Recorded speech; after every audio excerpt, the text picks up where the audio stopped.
people, on the way to the gym again, and it's daytime, so let's have some story time.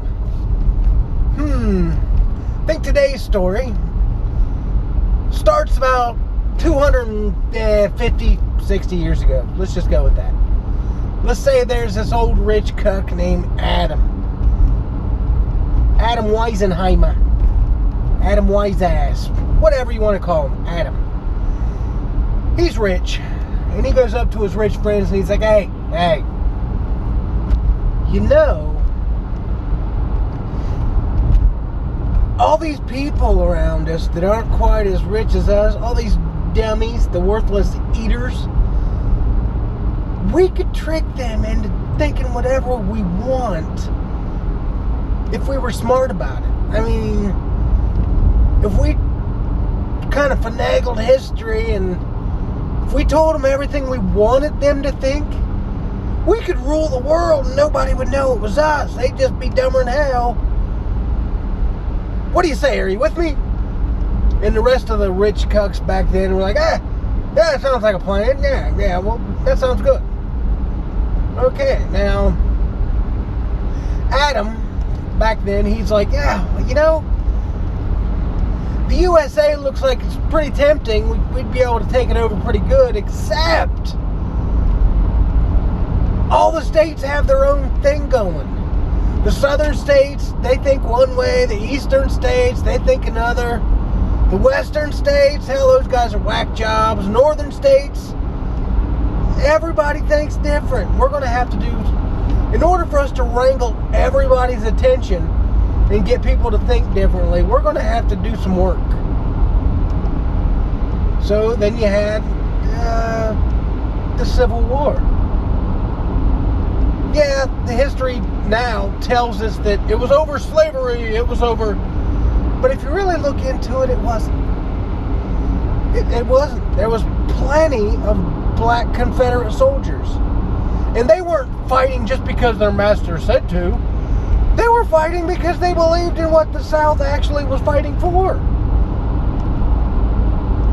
The South, from what I've read and gathered, and a lot of people have, the South really wanted to maintain state sovereignty.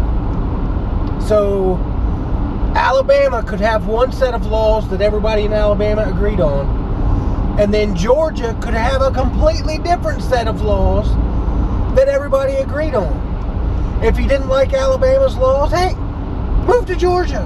Now your laws are different. Okay. Each state is its own sovereign entity, but they worked together as a republic. Okay, the United States of America. Each state has its own sovereign rules and is its own entity. The republic is all of them coming together as a team. The federal government was supposed to be like a referee between the interstate commerce and international commerce, but it wasn't initially an overarching, centrally controlling entity that made rules for everyone. That's not what it was until Lincoln. And if you look back at Adam, he's like, you know, we're going to have some way to talk to all of these states, from the Yahoos out west, the Hilljacks down south, to the Hillbillies right in the middle. We're going to have to do something. So you go through the Civil War, you go through history, things happen, words, things. Next thing you know, boom, federal government has everything. Early 1900s. They're still plugging away. It's not a, hey, let's do this, and then all of a sudden everybody believes it. It's a multi-generational plan. It's like, hey, my great-great-grandson will do this as long as your grandson does this. Then we can get Yahoo over there's great-great-great-granddaughter to marry your grandson. Next thing you know, that's how it worked. It's multi-generational planning. So, early 1900s, late 1800s, they started the Federal Board of Education. Okay, now we're going to have a set standard that everybody in the U.S. is going to learn by. That way, we're all smarter. Who started this? That would be Henry Rockefeller. And what was he quoted as saying around the same time he was starting that Board of Education, the National American Education Standards? He was quoted, he's a rich cuck, mind you, he was quoted as saying, "I don't want a nation of thinkers, I want a nation of workers." Okay, it kind of sounds like it's good. Yeah, you want a nation of workers so that we industrialize, we do good, but the thinking part should be a little bit higher than he wanted to emphasize it, because a dumb populace isn't a threat to your position of power. I mean, when you look at it from a human nature standpoint, you want everybody underneath you dumber than you so that they don't threaten your position. So you started the National Board of Education. So if you go back 100 years, go to antique bookstores, go to wherever you can, and just look through some of the books from 1910, 1920. The school books, the middle school books, the high school books, the elementary school books, the readers.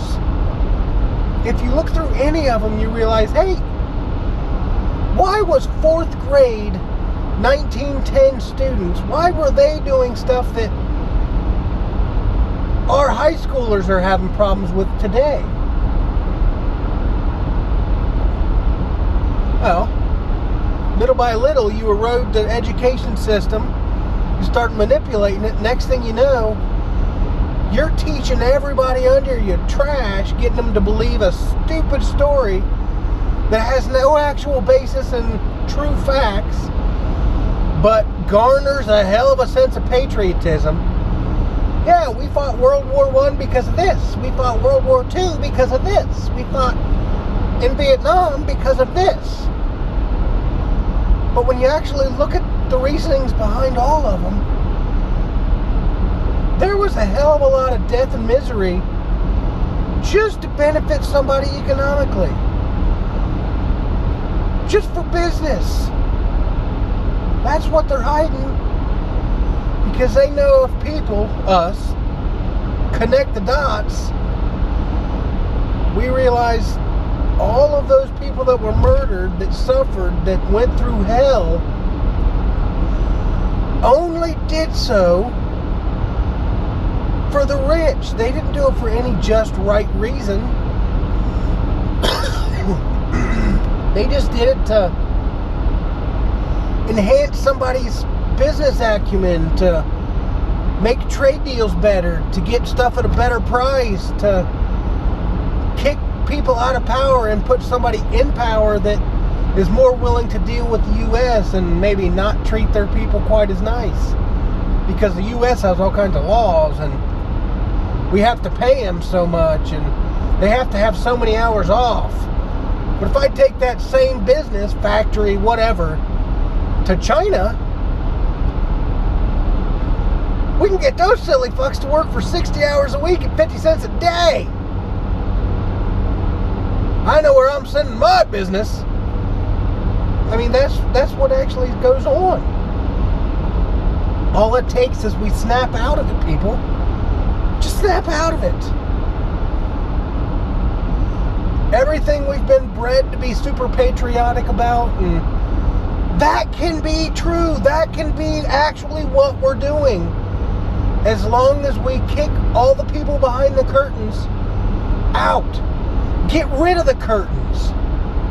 Have it all transparent so we know what's happening, who's doing it, why and how.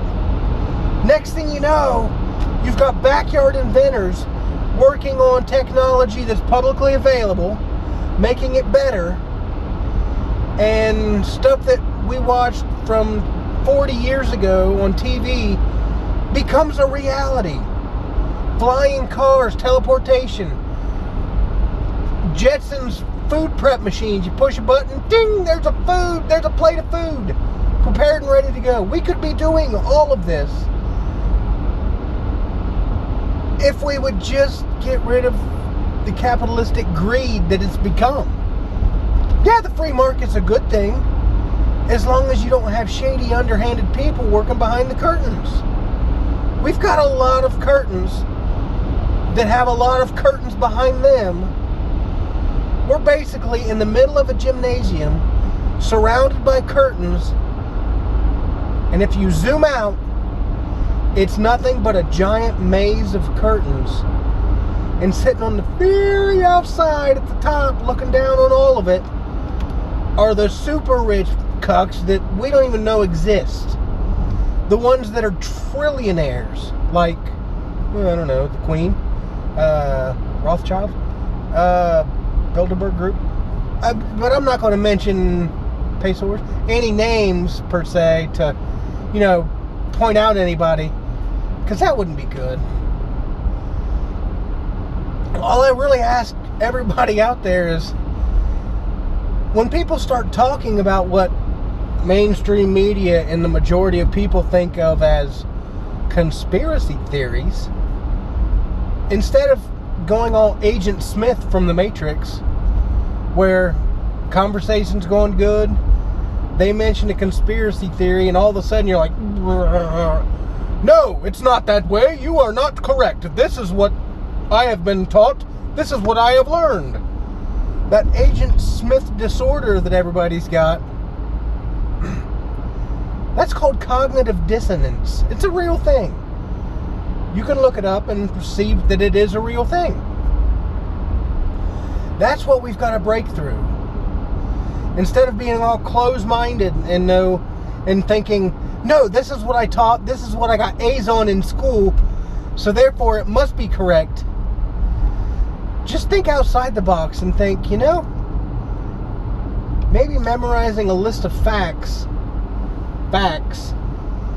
isn't what we should really be doing in our education system. Maybe instead of telling people what to think, we should be teaching them how to think. That would be a lot more beneficial. So I'm almost at the gym. Gonna crank out a few miles, lift some weights, and get all out of breath and look kind of like a winded walrus flopping around. So you guys have a good day and enjoy your weekend. I love y'all. Bye.